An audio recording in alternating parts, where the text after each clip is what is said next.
You're listening to the Barcode Podcast with your host, Chris Glandon, serving cybersecurity straight up with no chaser. Let's hit the bar and grab a drink.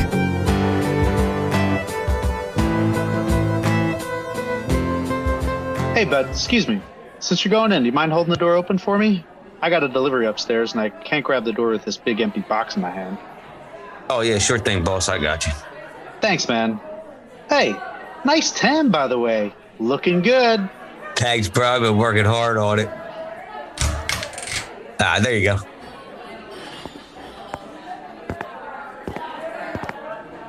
Hey, Tony, you're late. 5:01. My bad, Rico. I know you need to know my exact whereabouts at all times since you are my bodyguard, but come on, man. 1 minute? Just relax. I'm safe. I just got caught up for a second. I had to help somebody out real quick. Why are you smelling like trash? Man, forget you. Hey, Tony. Hey, Chris, what's up, man? Crazy shift so far, and I just got here. Dude, well, I'll try to shift that into a positive direction.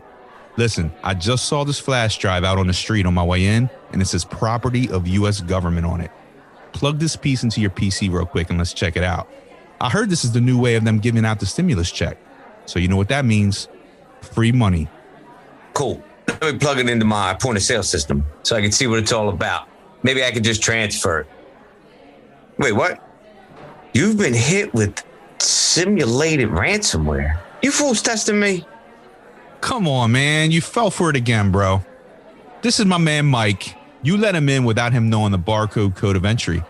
I just hypothetically infected your POS system, and Rico over there was dumpster diving to get the latest intel on you. Sorry, Tony. As your bodyguard, I also must help educate you on how to guard your own PII and proper disposal of information. Damn, fellas. Well, you got me. Lesson learned. Now I'm going to teach you suckers a lesson. It's how to make a drink. We call it hypnosa. It's simple. All you need is 2 ounces of hypnotic and 2 ounces of champagne. You just pour it into a chilled champagne flute.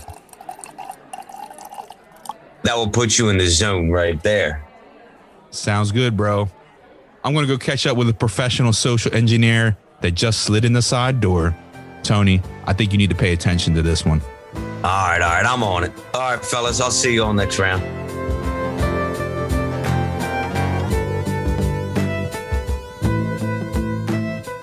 I'm here with Jenny Radcliffe, an expert social engineer and people hacker. She has spent a lifetime learning how to use the human element to gain access to buildings, data and information, and the things we would wish to keep private. She's traveled the world educating and entertaining audiences about social engineering and the art of human hacking. Jenny, thank you so much for stopping by Barcode. Thanks for having me on the show, Chris. It's lovely to be here. Well, first off, let's set the tone. Can you properly define for us what social engineering is? Yeah, I mean, I think most security audiences would know it's the manipulation of people for data or access to things that would be private for malicious purposes. So whether that's a premises or data and information, or in the case of social engineers, it were kind of the zombies of InfoSec. It's access to your brain, right, and your decisions. But I go further when I define it, and I say it's the act of weaponization of human characteristics, traits, and errors. So my definition of social engineering is the act of weaponization of human characters and traits, because that's really what I do. Very interesting. So you're playing off the human mindset and natural reaction to things. Yeah, because I'm not a technical hacker. So for me, I am working with the brain between, the computer between our ears, the wetware, right? The meat bag. I hate that phrase. I read that the other day. But it's so true.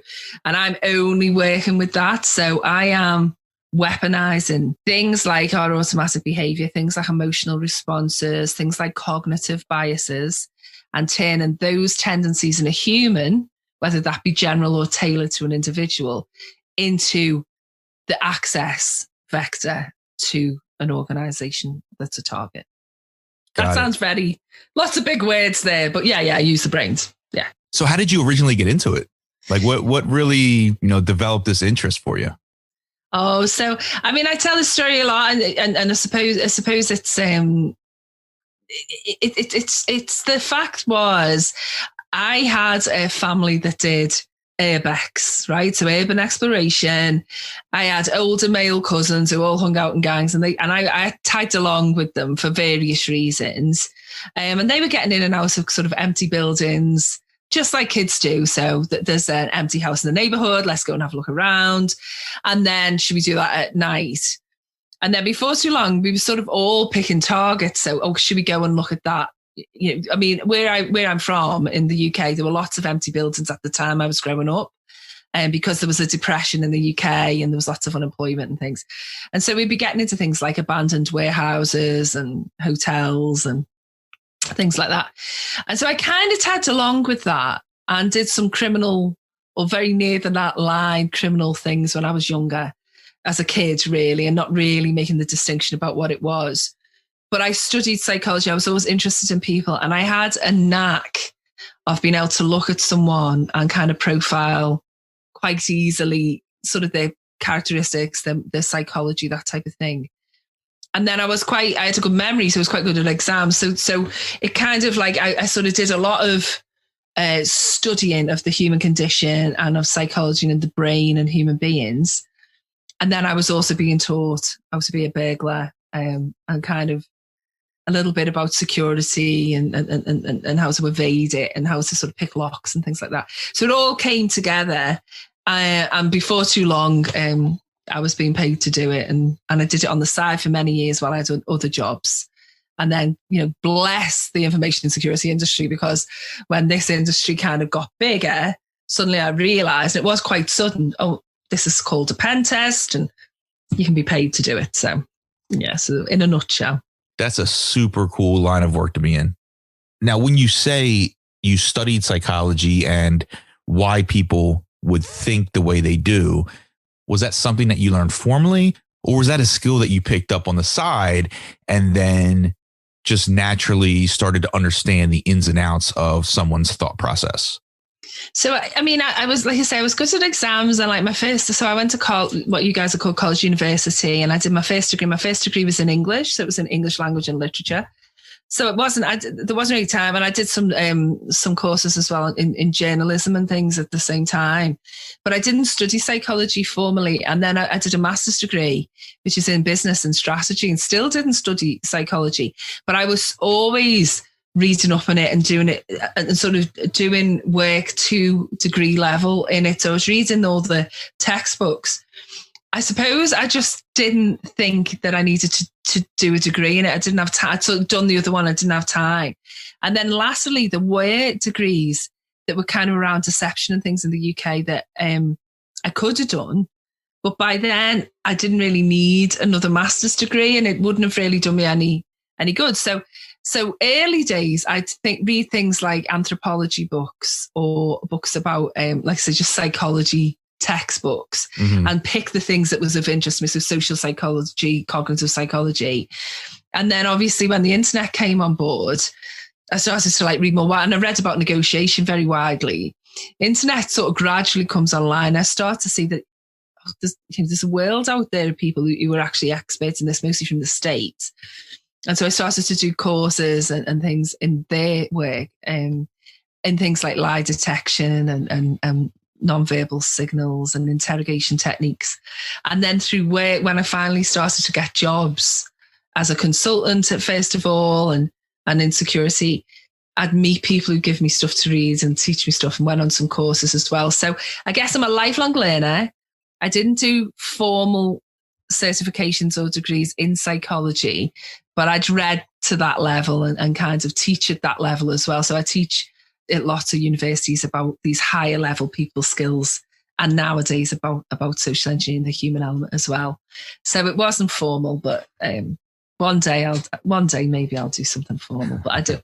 It's like in security though. I don't see that the certificates hold as much value anymore. I think people value knowledge and what we do, and I still think that if you ask me about it, I know you can tell I know what I'm talking about. And I suppose that was it was enough for me to get on with the job. Yeah. It's a special skill for sure. And it's absolutely needed even in the wake of COVID. And ultimately, the need for on-sites will rise again. And, human interaction will need to resume at one point. So I've said this before, I really enjoy watching illusionists and magicians perform. And the really good ones make it look seamless by making the audience see what they want them to see. So I imagine social engineering is similar in the sense that you want them to believe what you envision them to believe. Is that right? Yes. So what you're trying to do all the time, you're going to take them on a journey and it's your journey. So we want them at our pace. I always talk about it a little bit like conducting an orchestra. So we want to raise emotional, and this is true whether this is online, by the way, or over the phone, or whether it's in person. We want to take them on a journey.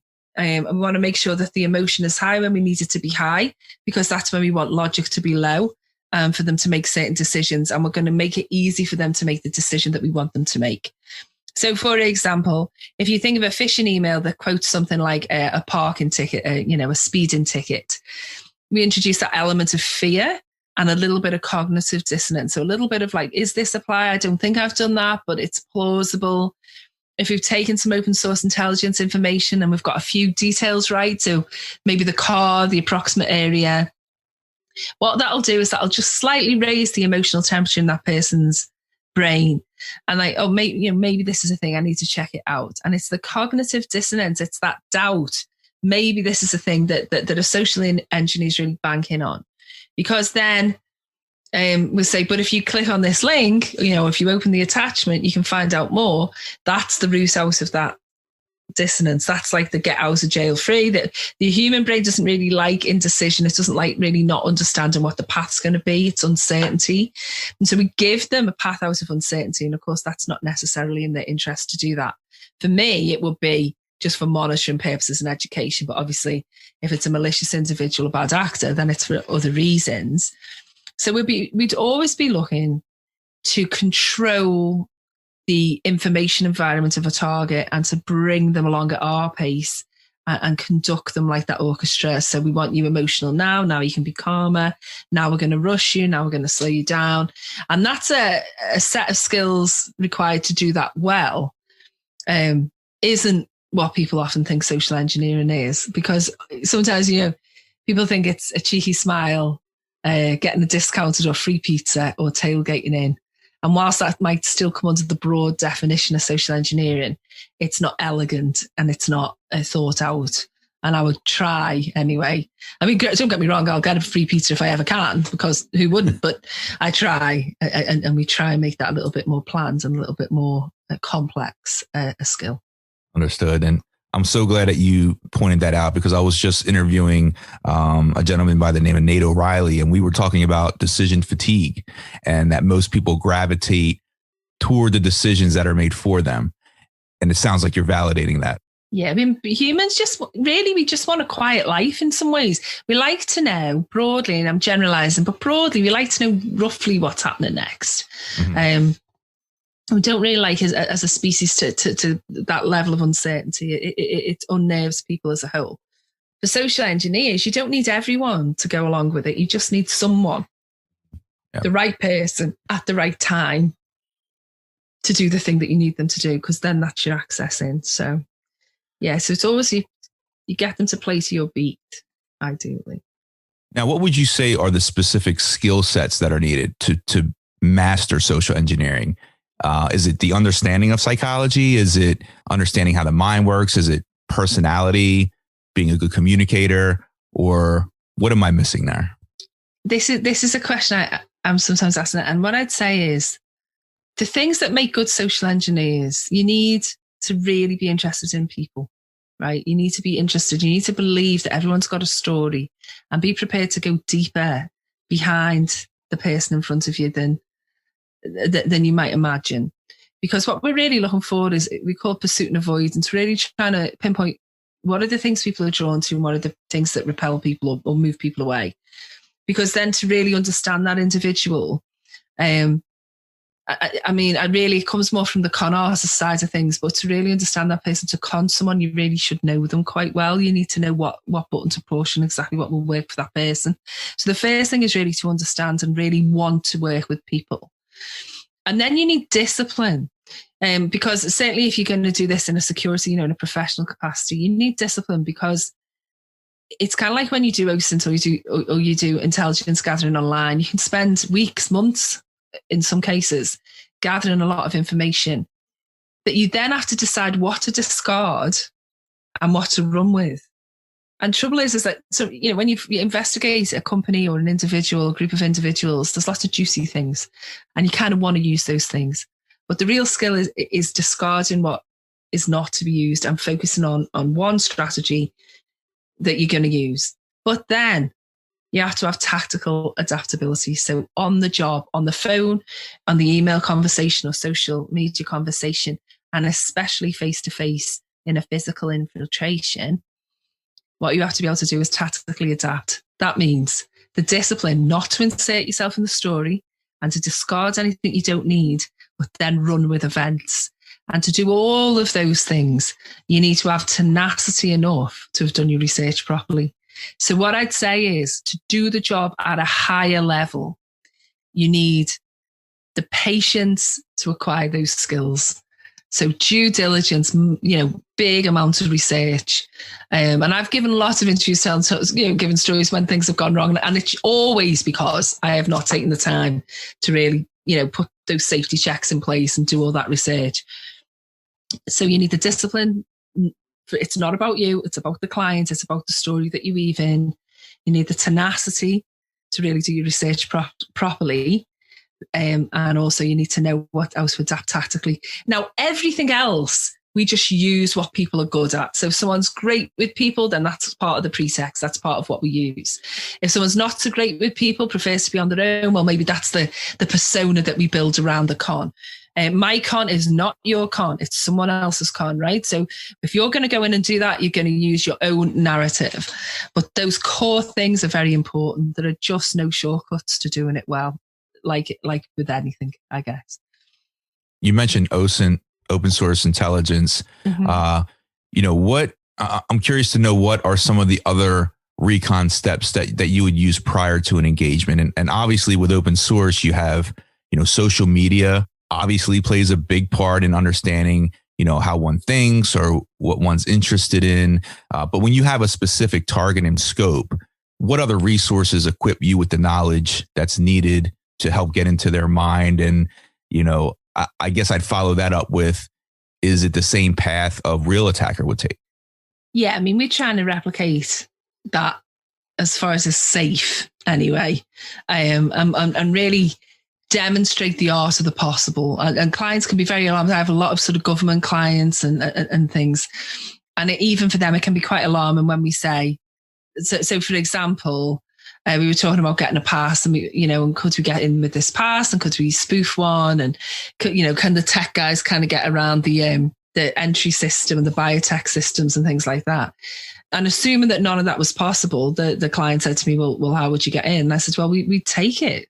I mean, we'd take the pass. Well, what do you mean we'd take the pass? Well, let's imagine I'm really a bad person, Mm-hmm. I'm going to either steal it or I'm going to hold that person and take the pass from them. I mean, you have to understand that as far as someone can go. So we replicate the criminal side of it, I think, as far as we can. And we've created sort of dummy situations to show what that might look like, obviously with nobody injured or hurt or even perturbed, but that's what we would do. Now, in terms of how we gather it, on a target, particularly a corporate target, I see it as a funnel of information. And what I'm looking for is to narrow down everything I can find out about the target organization, and then about individual teams, and then about groups within the team, sources of power within the business, and then narrowing it to individuals, and so on and so on and so on, until I've got my actual one person that we're going to go for, or small group of people, 6 people maybe. And you're right, we use a lot of, it was amazing to me when when social media, not so much the internet, but social media really took off, because in the past, and what we still do, apart from online research on people and companies and everything, is we used to have to go and do proper surveillance on the site. So park around there or hang about the site, different times of the day and night, different times of the week, and really feel the way that building is and the way that target is, the rhythms of life, the patterns of life of the people in that building, the shortcuts people take, the way people get around security themselves, and just watch all of that. And I do that, and I do a lot of phone work back in the day. So, phoning up and trying to find out, is somebody, are they angry on the phone or are they chatty on the phone? When's a good time? It's 10 to 5 on a Friday evening. Is that a good time to kind of try and get someone to hurry and do something before they leave for work, or are they going to leave it till the following Monday? So phone work, physical surveillance, all plays a part of it, even to the point where we'd hang out in kind of bars and cafes and things. So on a Friday night, take an office back pre-COVID and just draw a kind of a little circle. Where are the nearest bars in whatever, in the UK, it'd be very small radius, but probably a little bit bigger in the States. Where's all the bars? Where do people go for their beers? End of a bad week, go and chat to their work friends, have just one drink maybe or something, or a coffee at lunchtime. And we'd hang out and listen to conversations there, sometimes with equipment. But really now, we almost don't have to do it. Almost at all. I still do it. I still go and have a physical look at things before I break in, because you need to see what you're up against, physically what you're up against. But the 70 to 80% of it now can be done online and over the phone. So that's your tip. If people say, well, what's the tip? Well, watch what you put online, because the more information I can get, and that includes things in the background and little details, the more information I can get, the easier it is for me to get past you. And it's not me you should worry about, by the way. I'm nice. I just know how to do it. It's you're helping equip these organizations with what they need to do. Yeah. So I sleep like a baby. There you go. I gave a talk, online talk, not long ago, and I said, why would putting your daily jogging route, your running route, why would that be dangerous? And an audience of people are like, not sure.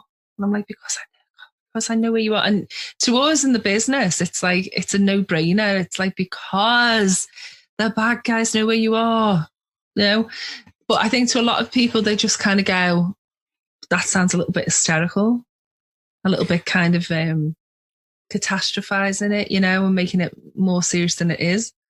And I always say, well, I'd rather err on the side of caution. I'm a security professional, hired me to make the tea.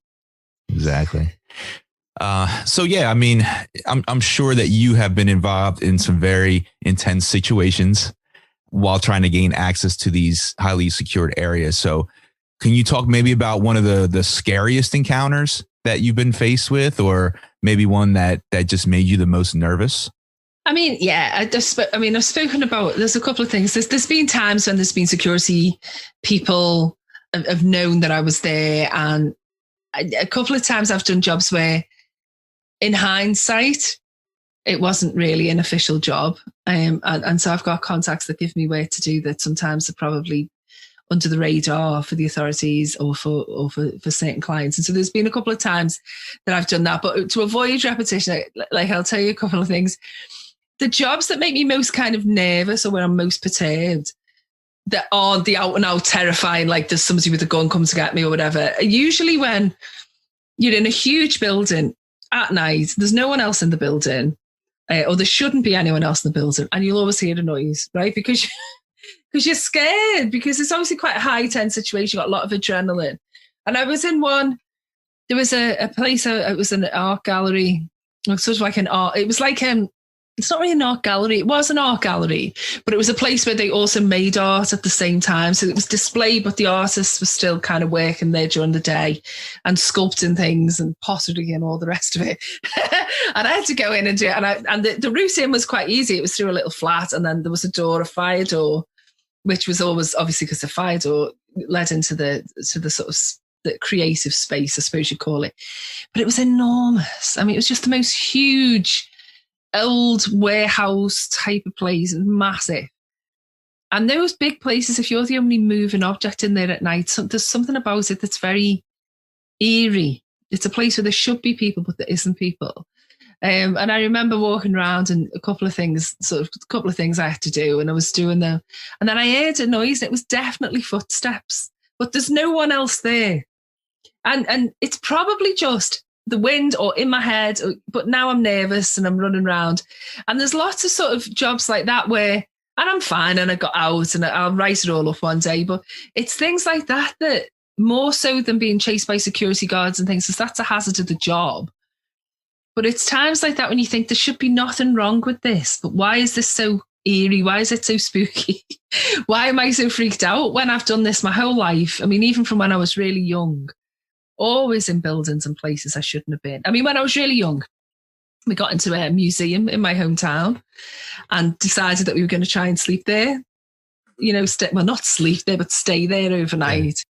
And it was easy back in the day. There was security guards, but they were always asleep, reading the newspaper and falling asleep. And there was no cameras or anything.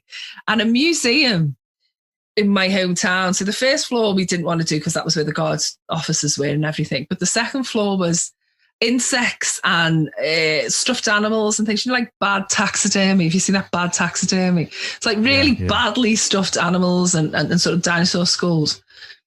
And that was kind of quite spooky. The aquarium, all the lights are off, just neon lights behind the fish tanks. That was quite spooky. So we didn't like that. So go to the next floor. And the next floor was Egyptian mummies and stuff and sarcophagus. And that was terrifying. So like, it was the next one. We ended up on the top floor, which is a planetarium and space memorabilia. And ended up there because that was the least terrifying place that you could possibly be in that whole building, you know. And remember thinking, we didn't think this through. It seems like a cool place to spend the night, but actually it's terrifying. And then years later, I saw the film Night at the Museum, and it made me laugh because I thought that's what we thought would, like, in a way, that was exactly what we thought would happen. So it's what you think will bother you sometimes, or might bother someone who hasn't done it for a long time, tends not to be the things that bother me. Things that bother me are small noises or little unexpected things that shouldn't be there, something that's out of place. I should be the only person moving in those buildings at night if I'm doing a proper breaking and entering. And if someone else is moving and it's not the security guard, that's a very eerie, strange feeling, I suppose. I'd also have a big problem with guard dogs. People setting guard dogs on us, you know, when we were running away mostly or trying to get out. And I had a problem with it for years until a friend of mine who was former special forces in the military told me 3 tricks if a guard dog's chasing you.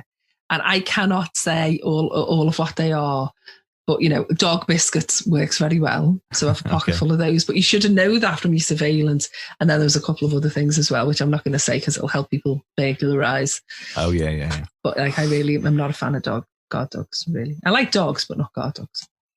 Yeah, because guard dogs, you can't really talk your way out of a situation with them. Not so much. Yeah, so it sounds like that experience maybe helped you prepare mentally for what you ended up ultimately doing. Don't let me help. I mean, I've always done it. And it's not like breaking into any building and being unauthorized access anywhere is ever anything other than a little bit, high temperature. Yeah. So like, you know, if you do it for a long time, it's kind of like anything, you get less spooked by it. But yeah, I did all of those experiences as a kid and as a teenager. Prepared me to do the job I do now. So. Very cool. So you mentioned training courses. How would you advise someone that may be listening to this right now and are intrigued by your profession, learn more about tactical training or pursuing a career in social engineering? So, I have a curriculum written out, which we need to kind of prototype properly so that people can buy in. I mean, I didn't advertise it too widely in the past because I've got to be very careful who I teach this to. There are some social engineering kind of courses and a few things out there, but they tend to focus on, you know, I see courses about, like, they would teach you a little bit about vision and books as well, you know, a little bit about vision, maybe lots of technical training. But the sort of stuff that I've taught in the past to very small numbers of people, to people on my crew and that I've worked with going back, would be things like sort of interrogation techniques and psychology, there is some room for body language and non-verbal training, but not much. It's like I've trained to a large extent, not to expert level, and I use it a little bit because it's good to know what people are thinking and feeling, but it's not the whole of it. So lots of stuff like that. So what I would say, until it's available on my website, which if you follow me, you'll see it soon enough. Hopefully before the end of the year. What I'd say is look at books about people and about psychology and about things like architecture. So I looked at a lot of books about urban exploration and about buildings, because when you think about physical, it depends what you mean. If it's physical infiltrations, you need to know a little bit about buildings. You need to know a bit about the way buildings work, the way even cities work to a certain extent. You've got to be part of the rhythm of not just a building, but of an area to really understand. You sort of feel it. It's a weird thing. You sort of feel what an assignment might be like. When I do the surveillance, sometimes I'll sit opposite a target and I'll watch it, and I kind of really imagine what it'd be like to work there and to be there. And I'll even do a couple of dummy runs before I'll maybe go and collect things as well, to feel that as well. So it's those types of things to really find out, knowing people really well, knowing the your tools, if you like, the building, the target buildings, the target site is your tool. That's part of your kit, is knowing how to navigate those types of things. I mean, I'll give you an example because that sounds very esoteric what I'm saying. I've got a client that I teach high level negotiation to, and they've got this great big building in London. And I'm not there to do anything to do with security, really. I'm there to teach them how to negotiate and how to sort of influence people. But I got this feeling about the building that there was something I was missing. And I don't know, I was like, there was just a strangeness to this particular area. It seemed to be cut off, and there was nobody. I mean, without giving too much away, you can kind of see the rest of the building from lots of given points within it. So it was like the way it's beautiful architecture. And so one night I sort of stay a bit late and I thought, I'm going to find out what that is, because I'm terrible nosy. I'm curious about these things. And so I started kind of looking around about it and thinking there's definitely this area that's kind of like a no-go zone for people, but like it doesn't say that anywhere. I looked at the plans, found the architectural plans. I've worked for these people for a long time, by the way. So found some architectural plans, couldn't see it, but could see that there was something on this floor. And there were tunnels. And what it was there were secret kind of corridors and tunnels in and around the building, so that you could get, because it's so big, so that you could get from one part of the building to the other part of the building very, very quickly if you needed to in an emergency. Now, there's something that I've learned over the years to kind of just know when something's off, when something's hidden. And I suppose in some ways, social engineering really is uncovering what's hidden. And that's probably, that's probably really 2 parts of 5 of what I do, is just uncover what's hidden and then roll with it. I never went in them yet, just want to say. Yeah. Because I wouldn't get any more training off that client if I did that, would I? That'd be very naughty. I'm sure it's a huge, huge part. And I get what you're saying, where you almost have to not psych yourself out, but psychologically place yourself there and just imagine that that's your day to day.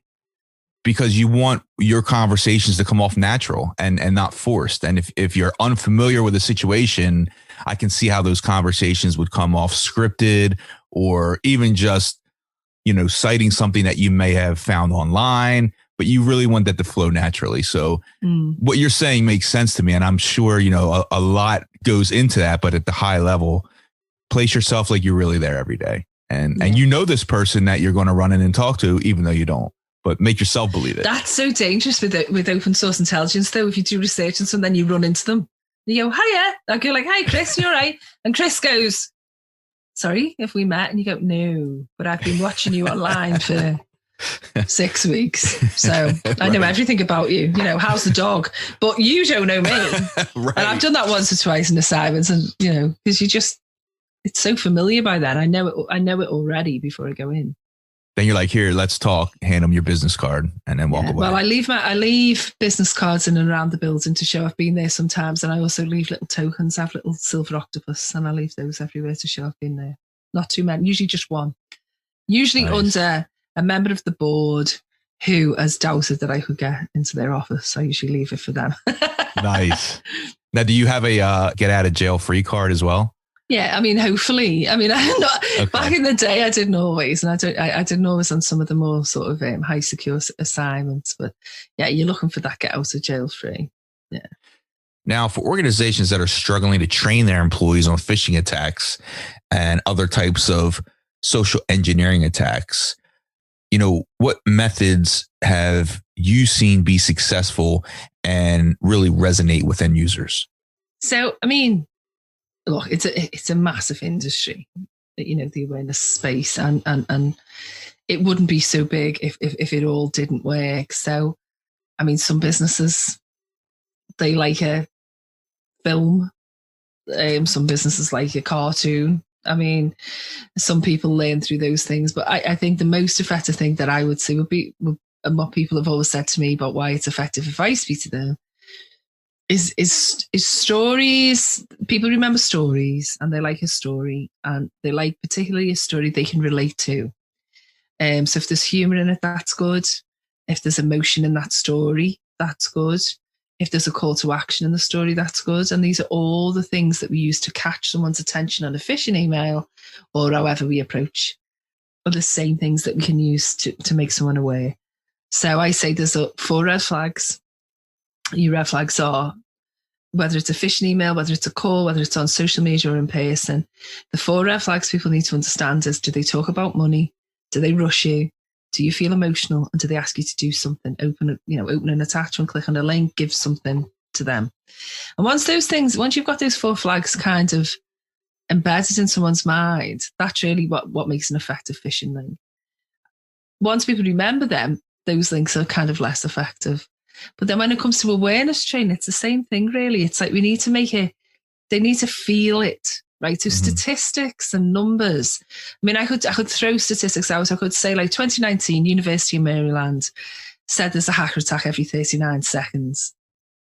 Tech data says 91% of cyber attacks are delivered through a phishing email. You can throw those at people and they're interested in statistics, whatever. But if they're not juicy enough for someone to remember, what someone will remember is, I was in an art gallery and I heard footsteps and there was no one there. Yeah. That's what they'll remember. So what you need stories, humanize the thing. People can feel that personally, imagine themselves there. And so that they can go and tell someone, say, there was this interest, did you know this? This is interesting. And then they might remember everything else. And I think that the problem with the awareness space a lot of the time, and with the security industry in general, is there's a lot of people in that industry who don't have the authenticity to do it. They're trying to imagine what that would look like. And that's hard to do, I think, if you haven't experienced it. So I'd say authentic stories. And it comes back to what I said to you was, if you want to be good at awareness, in the same way if you want to be good at social engineering, you need to understand and care about those people. Because if you understand people, then you understand what stories and what awareness training and just what training resonates with them. And they're going to go away and you're going to achieve your goal. If you don't really care, if you're in it for the money or you're in it for any reason other than protecting people, you might still make money. There's plenty that do, but it won't resonate the way we'd like it to. And that would be my best advice. And then it doesn't matter, does it? It doesn't matter if it's a poster, a sticker, a keynote, or a video, or whatever, as long as it's always remembered it's people that you're talking to. It's people that are our biggest weakness in some ways, but they're also the biggest defense. But they've got to remember to be a defender. That was a poem. Love it. To be a defender. Now, I've never said that, but that'd go on a poster really well. Let's see who's the first company. Let's do it. Yeah, I was going to say, even if you have a poster with some cool artwork, right? Somebody's walking by, they get attracted to that artwork, and maybe it's be a defender or just a one-liner. And those are the things that stay in your long-term memory versus the statistics. Yeah, I was going to say, because I wouldn't necessarily remember that, but someone else might. Someone else might like to hear something. Someone else might like to watch something funny. That might not resonate at all for another person. Might read articles. I think it's an ongoing battle to just give a blended content in regular, amounts to a staff of a company to try and keep that awareness going. 100%. So COVID aside, do you visit bars? Do you go to bars? I mean, absolutely. Okay. Yes. What is the official term there? Is it bar or pub? So we have, they're two different things. Okay. So a bar, we would probably generally call it a pub, but I'm from the north of the UK, which is kind of slightly different than being from the south. So London's in the south, I'm from the north, which is where Liverpool and Manchester are. If anyone knows those cities over in the States, you probably do. A bar would be something that was a little bit more swanky, so they'd have, be very kind of modern. Perhaps the interior would be quite modern, and they might serve sort of nice food. The drinks would be a bit more expensive, and there'd be a kind of a little bit more of a sort of smarter, more formal crowd. That's what kind of maybe what we'd say wine bar certainly might be, but a pub is generally a less formal atmosphere. It's usually people sitting down. There'll be food, but it'll be very much comfort food. So pies and we call them chips, and they're not fries because they're thick chips, right? Okay. So thick potatoes, fish and chips, that type of thing. So that might be a pub, and a pub would be definitely more sort of less pretentious. Although I'm not saying that I prefer, like there's a place for both of these things.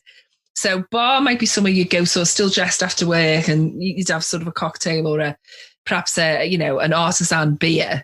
Whereas a pub would be something where you'd have a pint.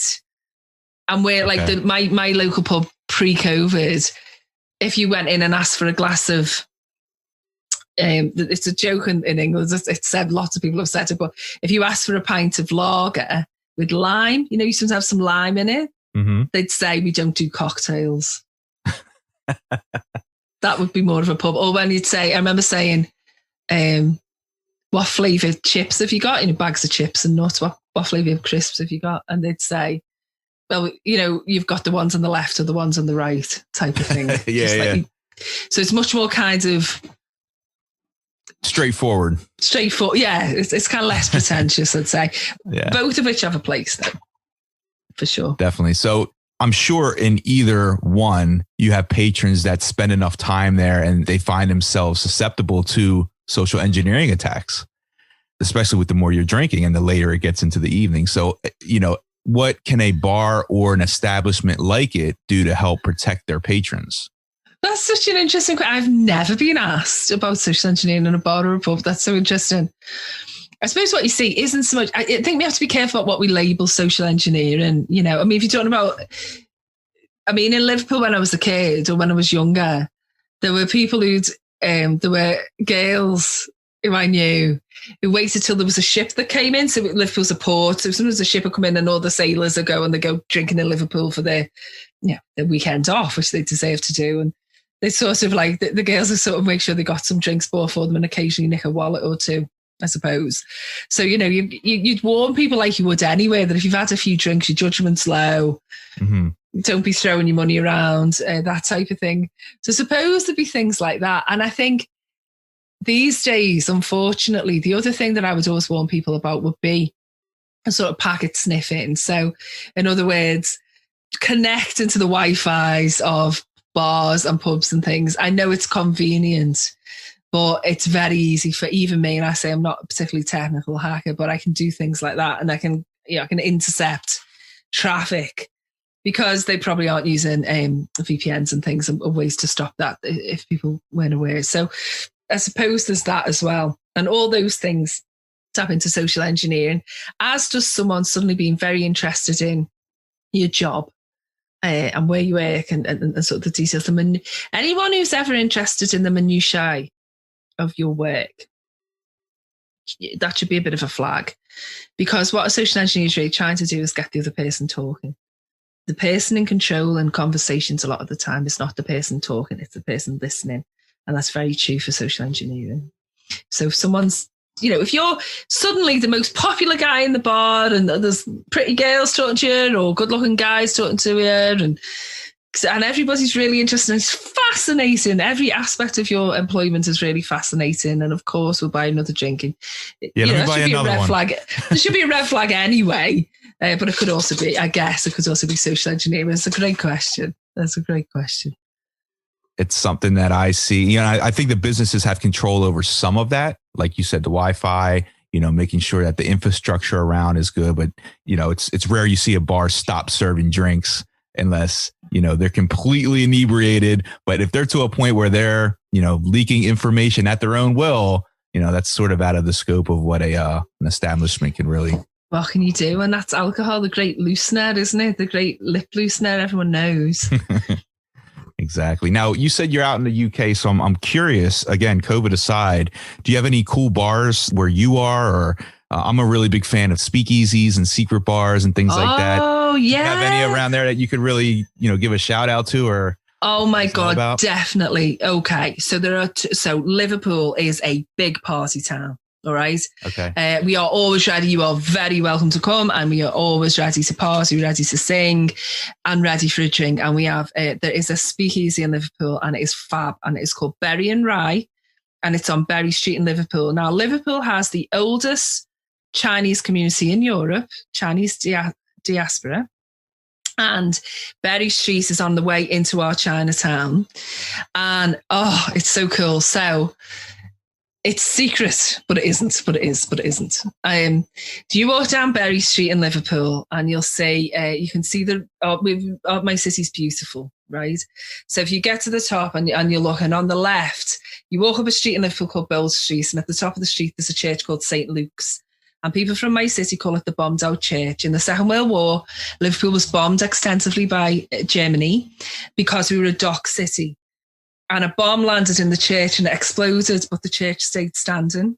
And so the outside of the church is secure and, still intact, structurally secure, but it's completely overgrown and it's a garden now. So you walk past the bombed out church and down Berry Street towards Chinatown and towards the river. And there's a black door. And what you have to do is you have to knock on the black door. And you knock on the black door and a great big guy will come out and say, "What?" And you have to say, "Is there space for two?" And if there is space for two, a black curtain will pull to one side and it's a speakeasy. And it's the type of place where they're online, so shout out to them. But I remember going in and saying, "I'd like something rum-based, quite tall, maybe a bit creamy." And they'll go away and they'll do it and they'll do all your classics. And all the menus are in like books that with the middle cut out, so that like if you were busted by the cops, you could close the book, and it just looked like a normal place. So Berry and Rye in Liverpool's fabulous bar, and there's like a million others in Liverpool. If you're looking for a pub in the UK, Liverpool's a great city. And the other recommendation I give, which is not a speakeasy, but is a proper English pub, that if you are, particularly my American friends that come over to London want to see, you need to go to near where I stay in London. So I stay in a place called Mayfair in London.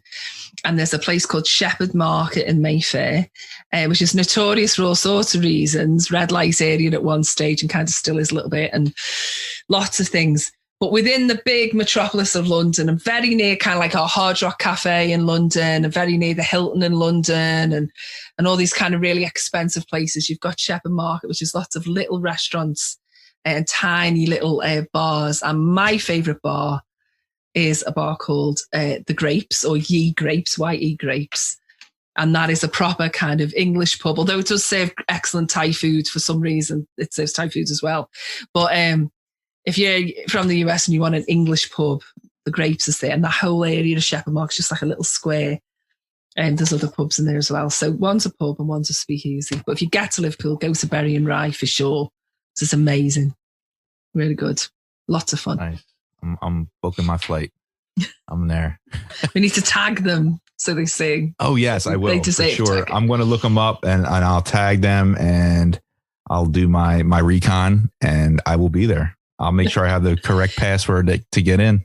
They're on Instagram, Berry and Rye. They go live occasionally and then put it up there, and it'll be one of the people doing drinks and things, cocktail. I'm always fascinated by someone who can mix a really good cocktail.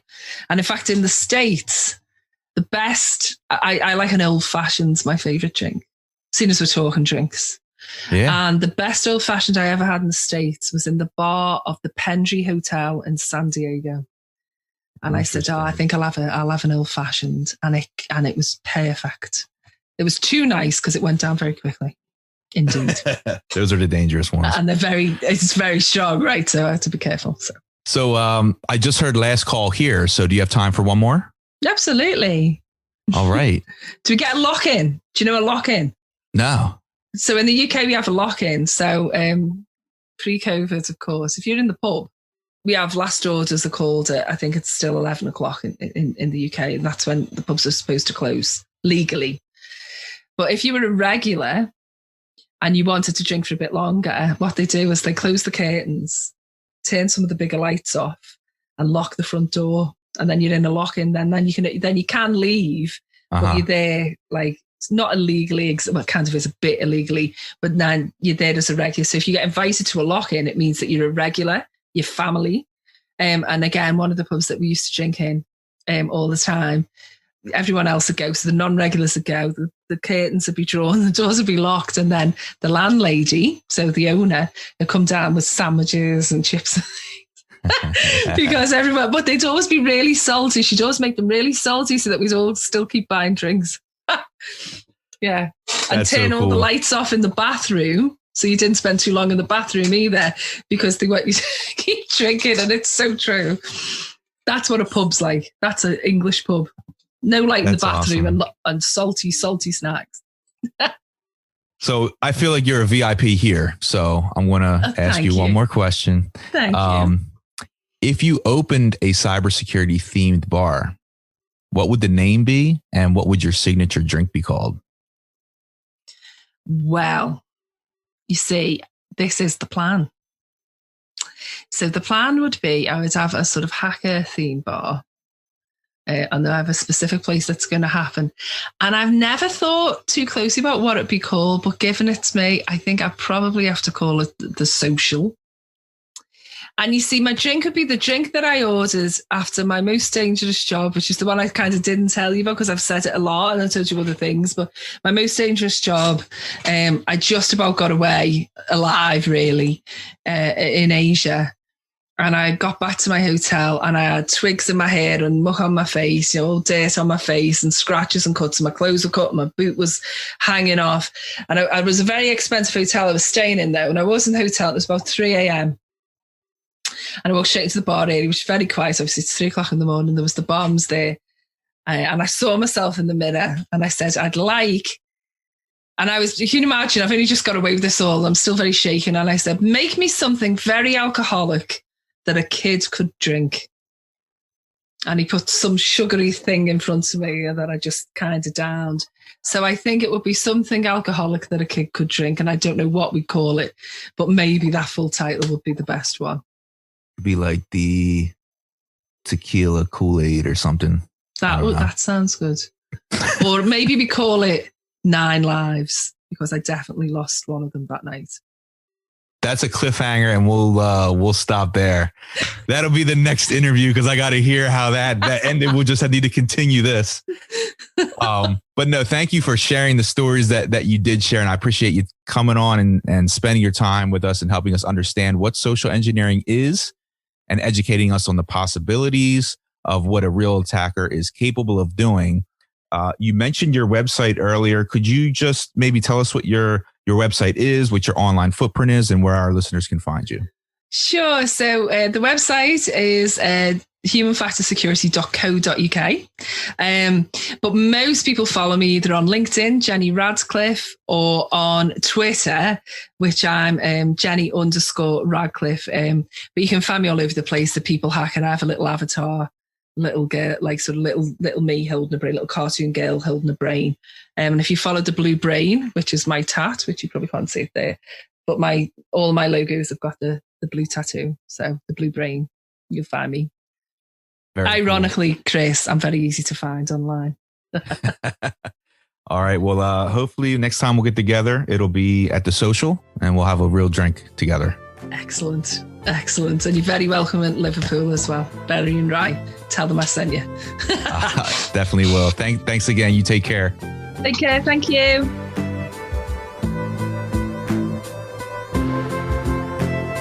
Barcode patrons, if you enjoyed this episode and want an easy way to support the podcast, please leave me a review on iTunes or Apple Podcasts. If you're not on a Mac or iPhone, just visit thebarcodepodcast.com/reviews. I appreciate all the support. Cheers. Unfortunately, it's time to shut the bar down for this episode. Thanks for stopping in. See you next time. We'll save you a seat.